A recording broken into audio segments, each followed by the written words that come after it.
Hey everyone, it is me again, your friendly neighborhood investor who has seen it all, or at least tried to see it all, and probably messed up a good few times along the way. Today, I want to share some stories, not of grand successes, but of grand learnings disguised as what some might call failures. For me, they were simply stepping stones, sometimes very slippery ones. That led me to where I am today. I am talking about 5 business ventures, 5 ideas that I poured my heart, time, and sometimes even a little bit of money into, only to see them not quite fly. But trust me, the lessons learned, those are priceless. They transformed my perspective on money, business, and even life itself. So let us dive into these adventures and see what wisdom we can uncover together. My first foray into the business world was an online fitness training company. This was back when I was in high school, a scrawny kid who loved working out. I had been consistently training since I was 13, and by 10th grade, I was already helping a few buddies with their routines for some lunch money. It felt like a natural progression. I was hugely inspired by YouTubers like Christian Guzman and Matt Ogus, the OGs of fitness content who were building their training empires. Their success fueled my teenage dreams. One day, when I was 15, I wanted to order a shirt from a big fitness personality, Nick Wright. He had a massive Facebook page, and I took a shot. Messaging him to ask if he would post a picture of me in his shirt, promoting my nascent fitness business. To my surprise, he said yes. The next morning, after sending him the picture, I woke up to an inbox full of 6 emails, all asking about my prices. This was before I even had a website or a domain or anything, really. I was just a kid with an idea. 2 people actually signed up, paying me about $150 each. I remember being in class, seeing that transaction come through and thinking, holy cow, this is actually a real thing. It was such a thrill, my first real taste of earning money from my own efforts. I genuinely felt like I was on to something, especially since the online fitness space had not exploded yet. However,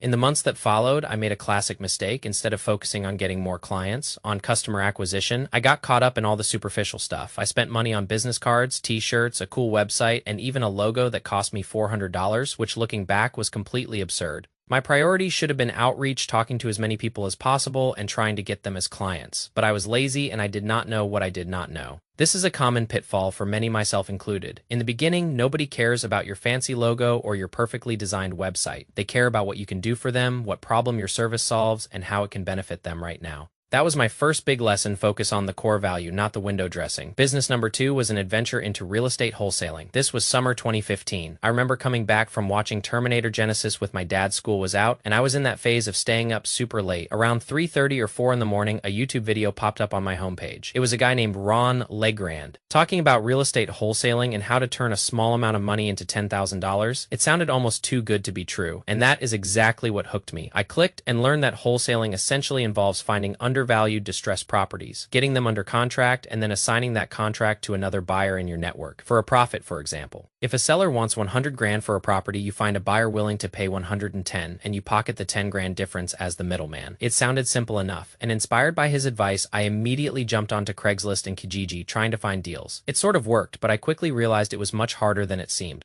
I got incredibly close to 2 deals. One was for a multiplex, and I could have made 25 grand at just 17 years old, which was insane. I still have the contract for context, proving this was a real thing. The issue with that particular deal was the seller only spoke French, did not have a translator, and frankly did not like dealing with wholesalers. So, no matter how good my offer, it was a non-starter. My biggest takeaway from this venture was that I was always one step behind. The real estate market, even then, was incredibly competitive. Investors were like a pack of hyenas, pouncing on deals the moment they appeared. I was trying to be quick, but I was also still in school, juggling homework and classes. I remember spending my designated homework class every day for months, sending outreach messages, trying to connect buyers and sellers. It was relentless. Ultimately, I think I was just too late to the game, especially in terms of networking and being lightning. Fast looking back, real estate wholesaling has blown up even more since 2015, making it even funnier to reflect on my early attempts. My third business attempt was a mix of private equity deal sourcing and partnering with investors. Initially, I tried to connect with people who had capital, say $20,000 to a couple $100,000 from a real estate sale, and wanted to invest in businesses. They were looking for someone to do the legwork, which would be me. In exchange for a minority stake or a 50 to 50 Pascal's partnership, I actually had a lot of interest. I met with one older Indian gentleman, perhaps in his 40s, who had a very good job in liquid cash. I drove about an hour in my dad's car, lying that I was meeting friends at a coffee shop. This was pre-car trackers. Thankfully, when I met him, he was quite shocked at how young I looked, remarking that I sounded much older on the phone. At this point, I had already gained some confidence from cold calling during my real estate wholesaling days, so I felt somewhat prepared. He asked about my job and schooling, and seemed genuinely surprised by my confidence despite my age. He even showed me his bank account and was keen on doing a deal. I tried to find businesses for sale online and offline, but it never materialized. The main reason, I believe, was trust. Nobody is going to trust a 17-year-old kid with running a business, even if it is an established one. I had no track record, no experience, and frankly, thank goodness, nobody did. There's so much more that goes into running a business than just buying it. So I pivoted to private equity deal sourcing, where I would find companies for sale and match them with full-time buyers, capital owners. I cold called every single private equity firm in North America, scouring websites like BizBuySell, Flippa, and Empire Flippers for deals.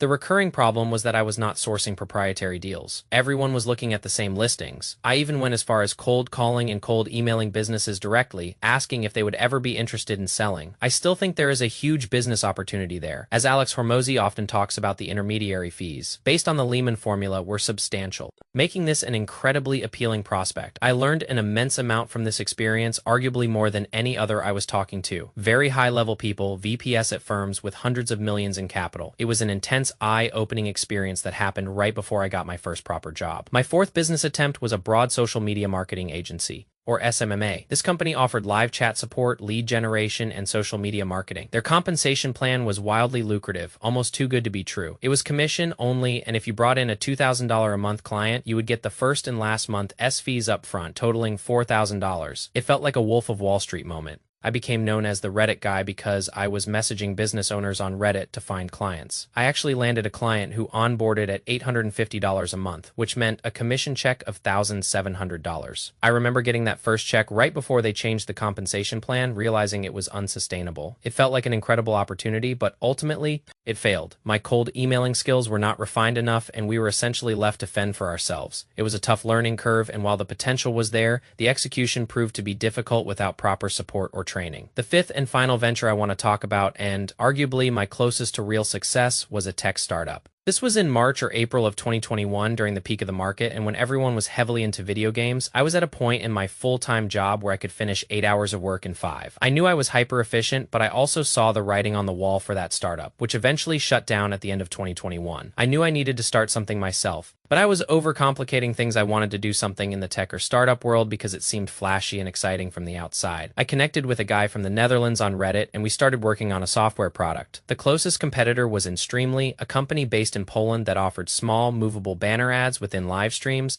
The idea was that micro streamers could get paid without disrupting the viewer experience with long ad breaks. It was just a simple line of code that could place an ad anywhere on the screen. I was incredibly excited, thinking this was a win-win for everyone. Better viewer experience, more money for advertisers, and income for micro streamers who had not yet qualified for Twitch partner programs. We built a prototype, and having learned from my previous mistakes, I focused entirely on sales. I became the head of sales, doing as much outreach as humanly possible. However, the biggest hurdle was that it was a marketplace business. Marketplaces, while potentially lucrative, are incredibly difficult to start, especially as a first venture. It is the classic chicken and egg problem. You need buyers to attract sellers and sellers to attract buyers. I started by reaching out to thousands of streamers on Reddit, asking if they would be interested. We received an overwhelmingly positive response. The challenge was that many of these streamers had only a handful of viewers, which was not enough to make the ad model viable. We needed a minimum of 20 to 25 consecutive viewers to consider them micro. The next step was reaching out to brands, as no one was paying us yet. We garnered significant interest from small and medium-sized businesses, and even had talks with big names like Corsair, Razer, and ExpressVPN. Our first customer came from Reddit, a non-copyright music platform which was perfect for streamers who needed to avoid copyright strikes on Twitch. They paid us $500. My partner and I looked at each other, scratching our heads, wondering how the economics would ever work. We were taking a percentage of a percentage, and our cut was so tiny. We realized the only way this could be sustainable was if we charged brands a minimum of $5,000 a month to work with us, to even make a decent profit. This realization was incredibly demotivating. We worked on it for about 6 months, shutting it down before November of that year. We had made some money and ended things amicably, but it was just too tough to scale. So,